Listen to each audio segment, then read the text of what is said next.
Before the story begins, I ask just one thing.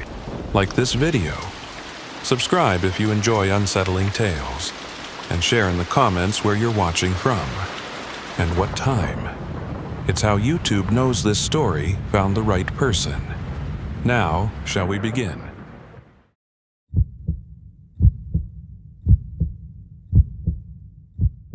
They said Vault 13 was sealed forever.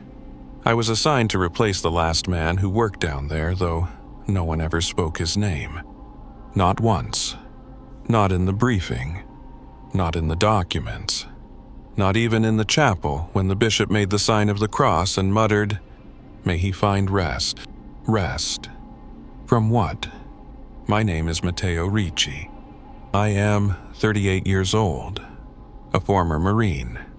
I served in Syria, then did close protection for the papal envoy to Central Africa.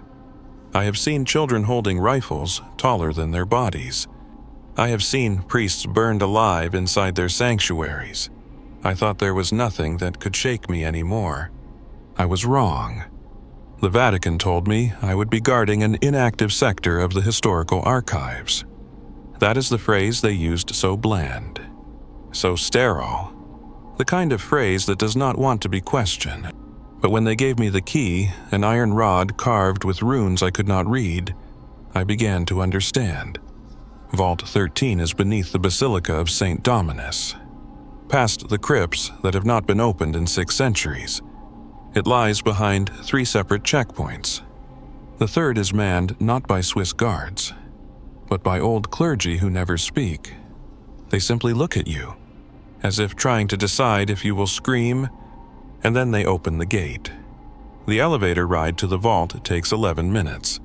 I know, because I timed it. 11 minutes of grinding, low mechanical humming, no music, no buttons, only a brass plaque above the door that reads, "Do not descend unless summoned." But I was summoned, and when I stepped out into that ancient corridor lined with damp stone, iron sconces, and the scent of old frankincense, I felt it for the first time. Pressure, not on my skin, not in my ears, but somewhere deeper, like the gravity was wrong. And then I saw it.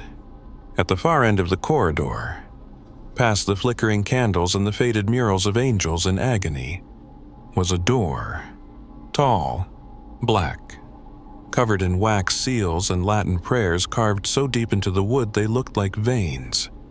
That was the door I was told to watch, but no one told me about the second one. Not yet.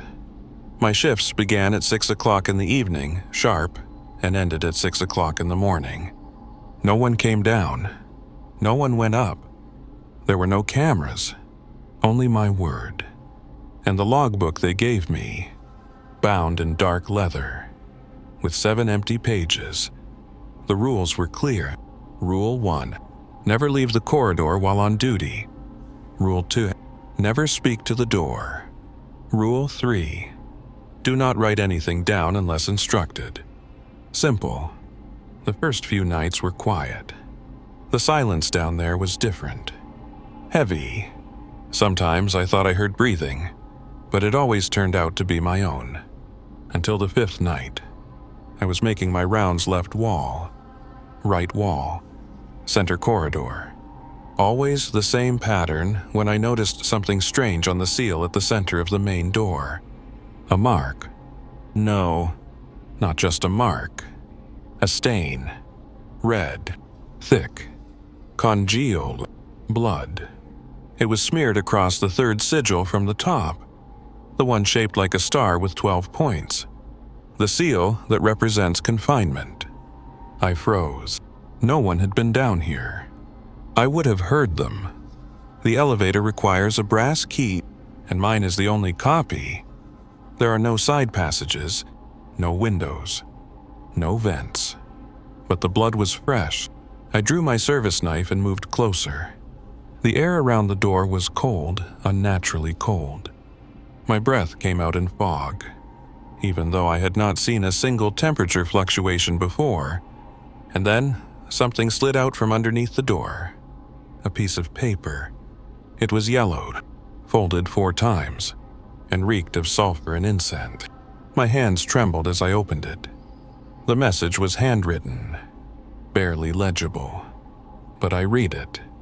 "The second door is not yours to open." I looked up, and for the first time, I saw it. A faint outline in the far left corner of the vault chamber, half covered by shadow and dust. Another door, smaller, iron-bound, no seals, no prayers, no warning. I should have reported it. I should have walked away, but I did not, because something inside me whispered, "They lied to you. The Vatican vault has no wireless signal, no GPS, no satellite reception. But they insisted I keep a recorder on me, a small audio device sealed inside a leather pouch with a sigil burned onto the zipper. Protocol, they said, just in case. I had never turned it on. Until the 7th night. That was the night the silence broke. It began just after midnight. The candles flickered not in a breeze, but in perfect unison. Like they were nodding, the air felt thicker. My skin itched with static. And then, the recorder switched itself on. I heard the click. It was not in my hand. I had left the pouch on the stone table near the back wall, but the light blinked green. The red needle moved, and then I heard it chanting, faint at first, like it was coming through the stone. Male voices, deep and slow, reciting something in a language older than Latin, not just older alien. I rushed to the pouch, pulled the device out, and stopped the tape. Silence. I played it back. There was nothing, only static. I rewound it, pressed play again, and this time I heard something else. Not chanting, not music. A voice. It said my name. Not Gardricci or Matteo. It said my full name. Matteo Ricci, Child of Fire. My father's old nickname for me. Something I had not heard since I was 8 years old. And the voice, it was not threatening. It was weeping. I dropped the recorder. It hit the floor, still blinking, still listening. And then my eyes were pulled again, back to the second door, the one with no seal, no sigil, just iron, and rust, and silence. But that silence now felt occupied, as if someone or something on the other side had finally realized. I was listening. The next morning, I tried to resign. I climbed the 11-minute elevator in silence, walked through the checkpoints with their mute, staring clergy, and entered the administrator's office without knocking. I told Father Bianchi, an old man with liver spots shaped like crosses on his scalp, that I wanted out. I told him about the chanting, the blood, the door. He did not flinch. He only asked me one question. "Did you speak back?" I said no. He nodded, slowly, then handed me a vial of holy water and a page torn from some ancient book, with instructions in red ink. "Burn this at night. Drink half the water at dawn. If the voice speaks again, do not answer. If it says your name, do not respond, and above all, do not kneel." I asked him what that meant. He looked at me then, not as a priest looks at a man, but as a dying man looks at his own coffin. "You were never meant to hear it." Matteo. I was reassigned to the vault that same evening. No one else was available, they said. And so I went back down. 11 minutes. No music. No buttons. Only silence. But now I knew what waited in that silence. The voice returned around 2 o'clock in the morning. No recorder this time. No chanting. Just a whisper. "Matteo." I clenched my fists, focused on my breathing, the way I used to during missions. When we were pinned down and afraid to move, then the voice said something else. You were there. In Homs. The church. Do you remember what you did? My blood ran cold.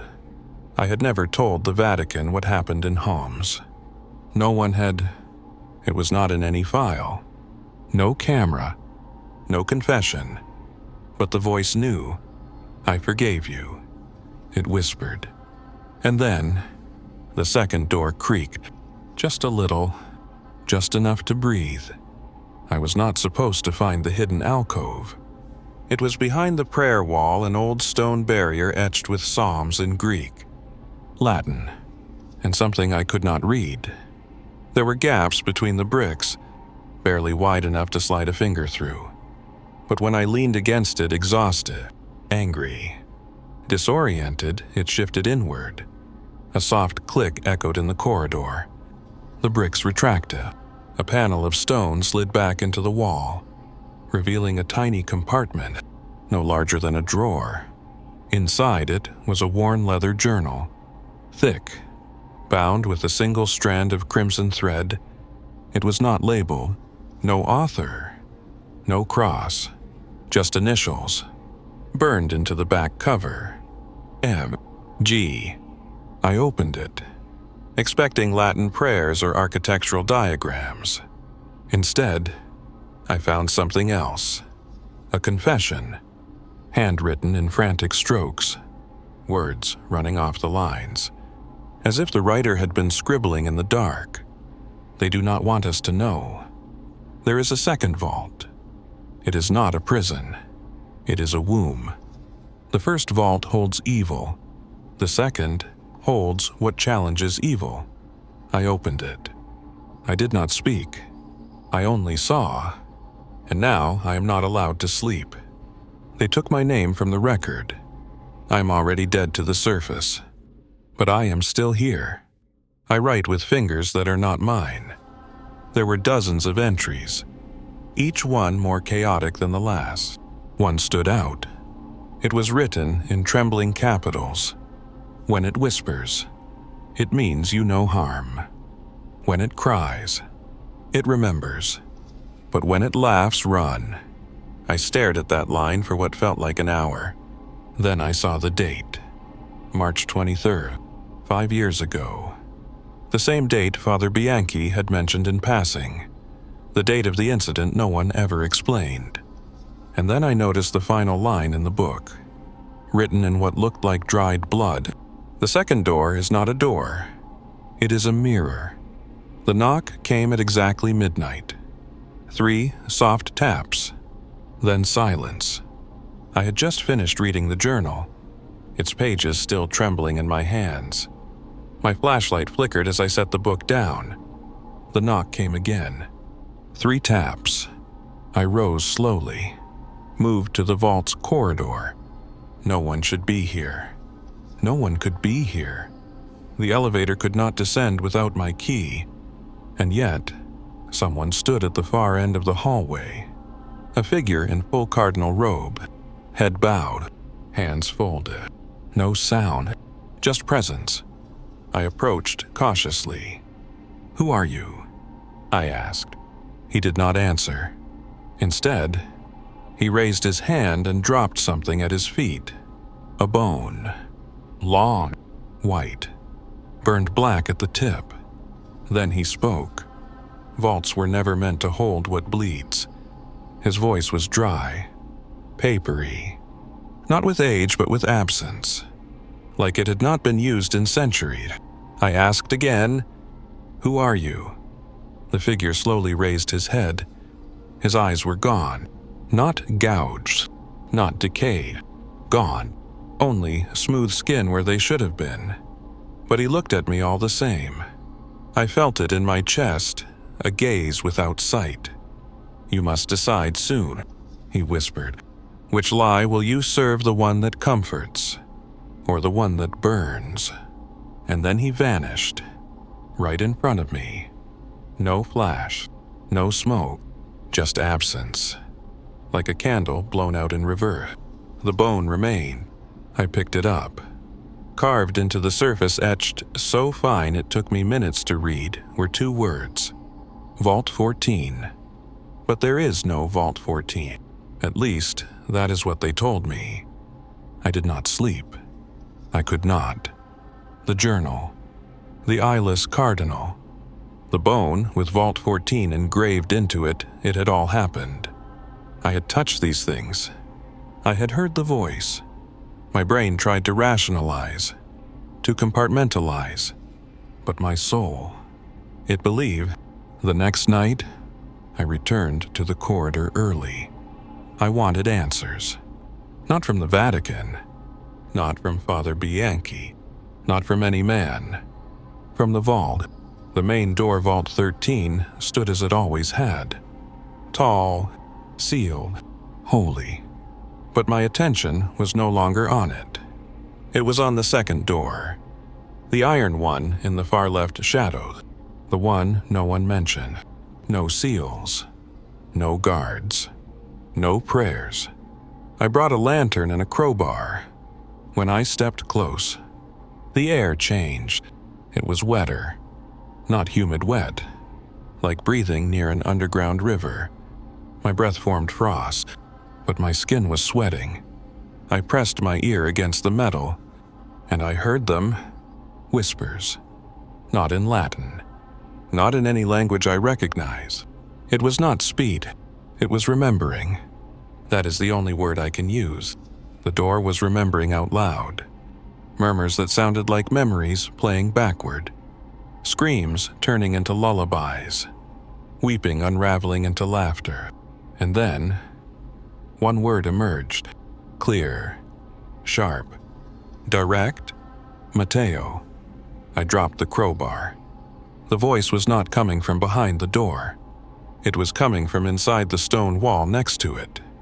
A moment later, a gust of cold air escaped from the base of the wall.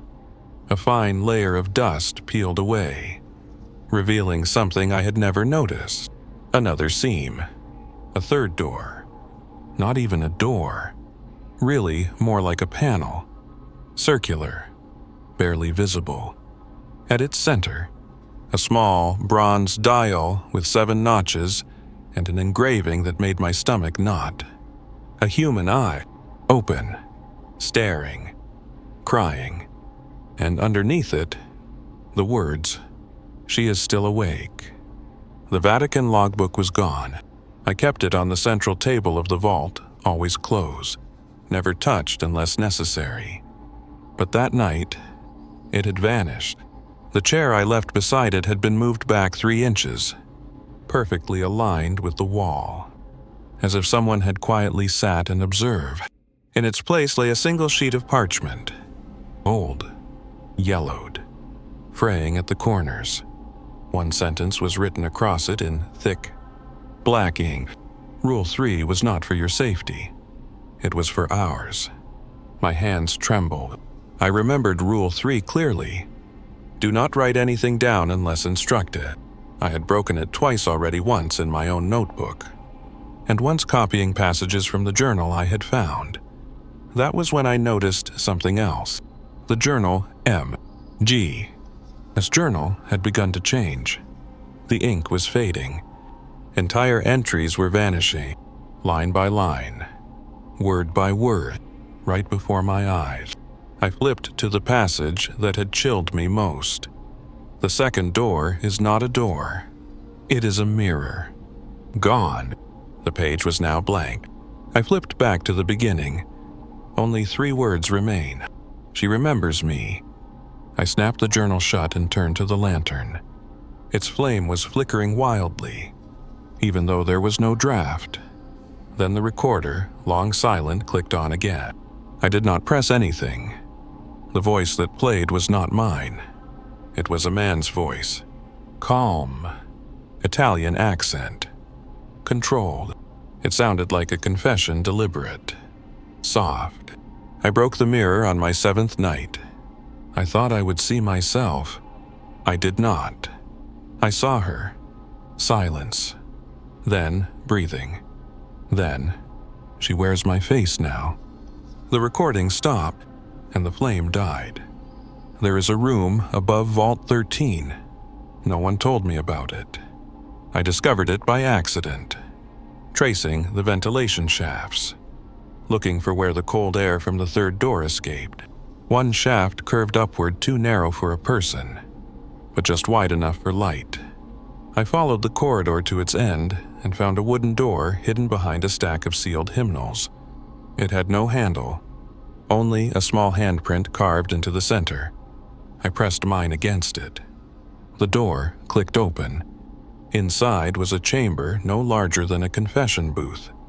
The walls were covered in ash, and the smell, my God. The smell like incense mixed with burning hair. At the far end stood a chair, and in that chair was what remained of a man. He was slumped, still wearing half a priest's cassock, but the flesh from his face had burned away, leaving only bone and a twisted jaw, mouth agape. His hands were clasped together as if in prayer.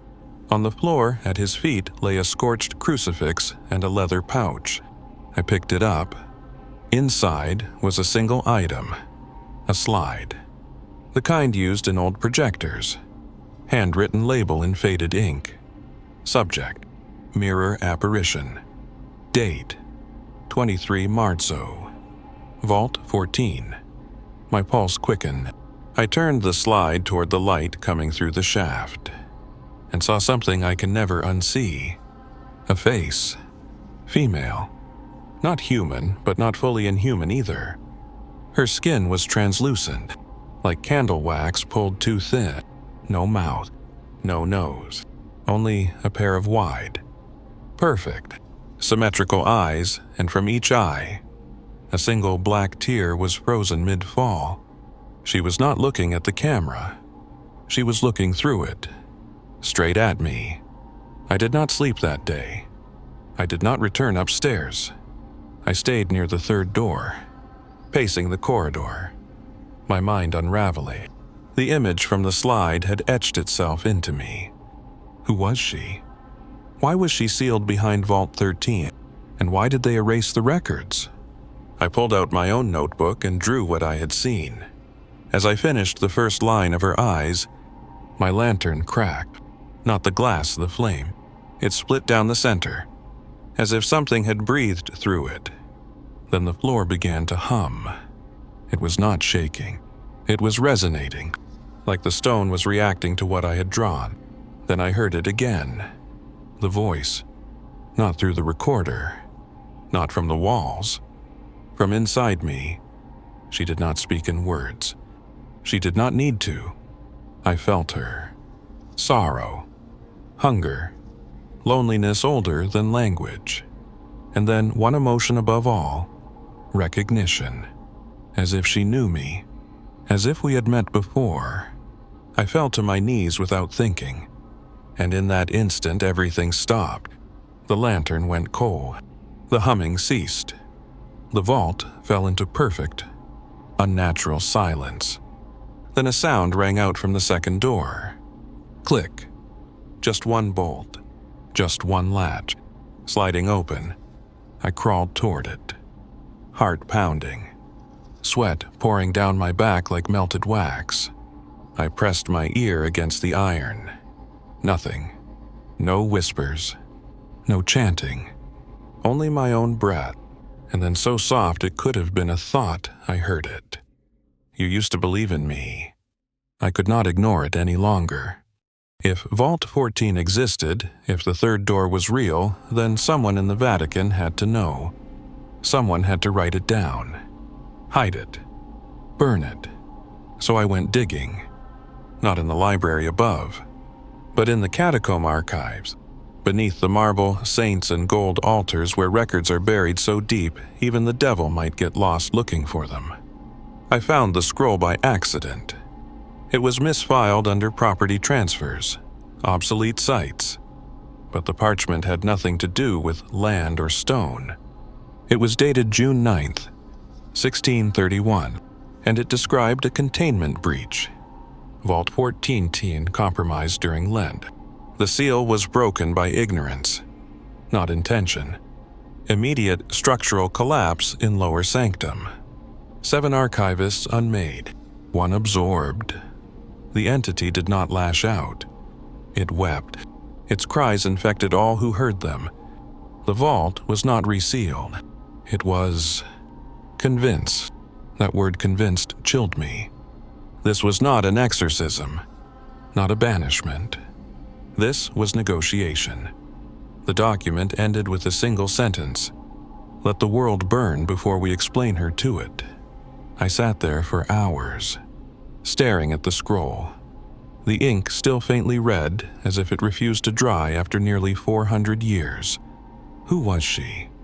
What was she? And why were they so afraid of her truth? I returned to the vault that night with shaking hands. The scroll was folded in my coat pocket. I kept touching it like a relic, like proof that I was not mad. The second door greeted me as before, silent, cold, watching. But the third, the mirror panel, it had changed. There were now 2 eyes engraved into the bronze dial. Not 1, 2, open, weeping, judging. And in the center of the door, across the iron surface, a hairline crack. It had not been there yesterday. I approached slowly, lantern in one hand, the slide from the burned priest's chamber in the other. I pressed the slide against the crack. The iron hissed. The surface retracted, like skin pulling back from a wound, and there in the hollow space behind I saw her again. Not fully. Only an outline. Only the eyes, staring through the darkness with patience that felt eternal. She did not move. She did not speak. But every instinct in me, every ounce of training, of discipline, of faith collapsed in that moment. I fell to my knees, and I understood this was not a demon. This was a memory that could not die, a being too ancient to be contained, too sorrowful to be loved, too dangerous to be forgotten. The mirror door creaked louder. I rose, and I whispered, my voice barely a breath. "What are you?" The reply came not in sound, but in vision. The walls dissolved. The vault faded, and I saw the Vatican not as it is, but as it was, lit in flames, painted in blood, surrounded by voices that chanted not in Latin, but in her name. I staggered back from the mirror door, breathless, drenched in sweat. But it was not fear. It was recognition. What I had seen was not just a vision. It was a memory, but not mine. It belonged to her, the one behind the mirror, and somehow she had given it to me. In that memory, I saw popes kneeling before a throne made of ash. I saw 7 cardinals blindfolded and whispering prayers to a name that never appeared in any Bible. I saw a cathedral inverted, built downward into the earth, each floor inscribed not with scripture but with confessions. And above it all, above the flames, the chants, the blood, I saw her face, serene, crying, not with malice, but with something far more dangerous. Conviction. She was not a demon. She was a heretic, a being of divine origin who refused the church's authority, who questioned why suffering was holy, who believed that pain was not penance, but manipulation, and for that, they sealed her away. Because if her voice reached the faithful, if her story was told, control would crumble. The first vault, Vault 13, was a prison for the darkness. The second, a prison for the light they feared. And now it was cracking open. I returned to the mirror door the next night with a plan, not to open it. Not yet, but to understand the final rule. The one Father Bianchi had whispered to me without explanation. If it says your name, do not respond. If it weeps, do not listen.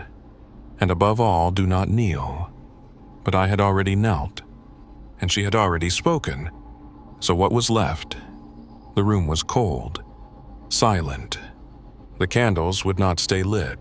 I sat on the stone floor and closed my eyes, and she came again.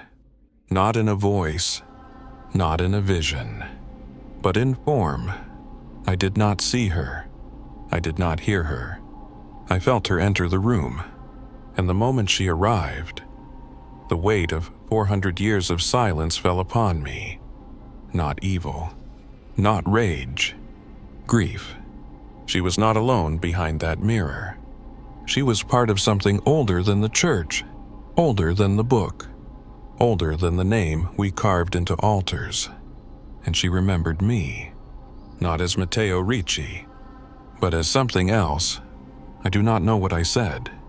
I do not know how long I wept, but when I opened my eyes, my knees were bleeding, my hands were open, and my mouth was dry from praying in a language I had never learned.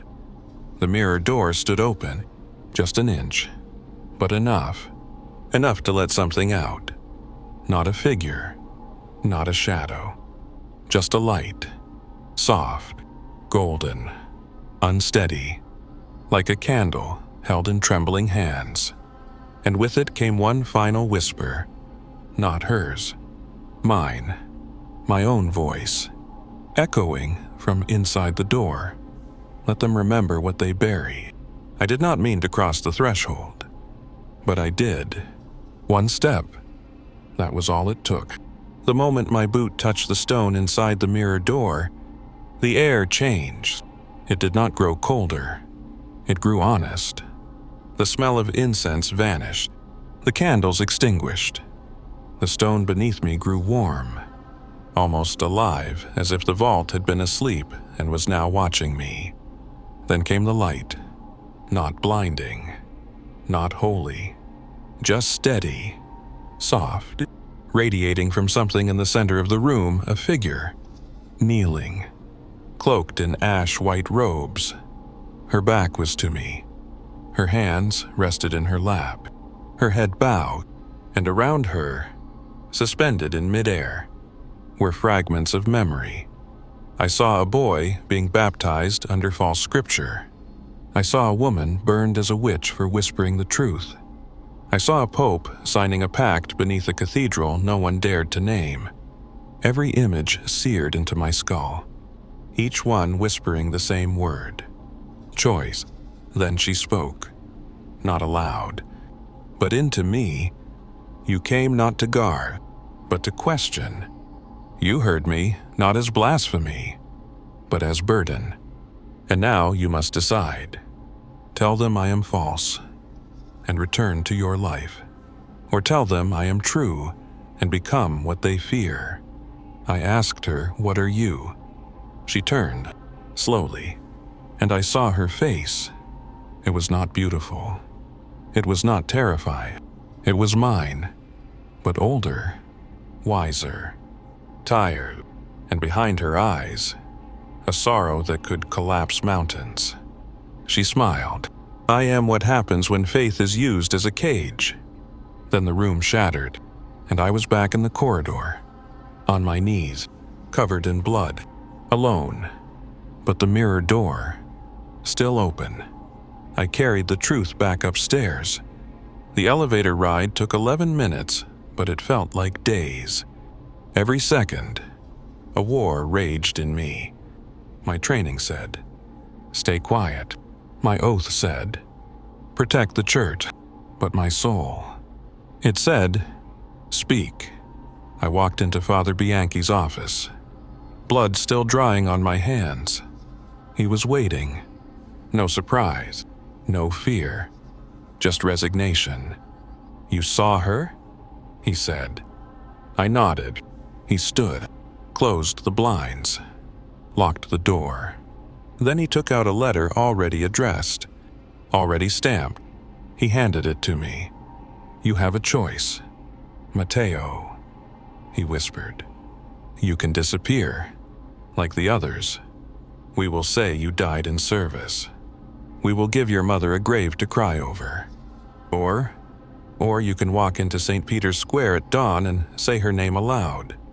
And the world will end not in fire, but in doubt. I stared at him. And in that moment, I realized something. He had seen her, too. His hands trembled, not from age, from memory. You never believed in her, did you? I asked. He looked away. I did, he said. Once, before they took her name off the walls, before they sealed her behind prayers, before they turned love into doctrine. Silence.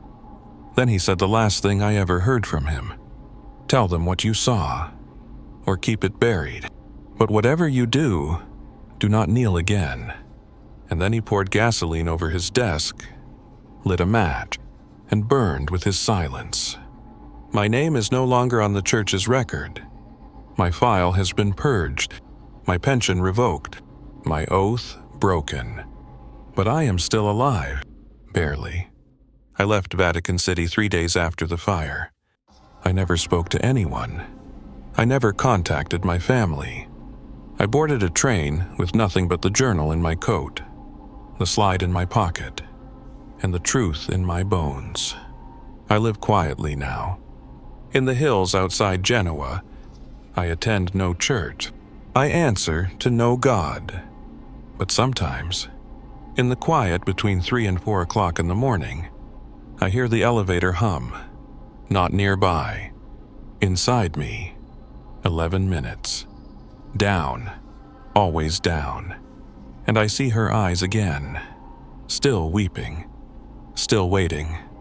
But this story is not about me anymore. Because a new guard has been assigned. He is young, strong, disciplined, and he has just arrived at Vault 13. Key in hand, mind clean as snow. He has been told the rules. He has been told the history. He has been told there is only one door. And as he steps into the corridor for his first night shift, the air around him begins to change. The candles flicker. The stones breathe. And from the far left corner of the chamber, he hears 3 knocks. Soft, slow, certain, and then a voice, barely above a whisper, calling out from behind the iron, "Matteo."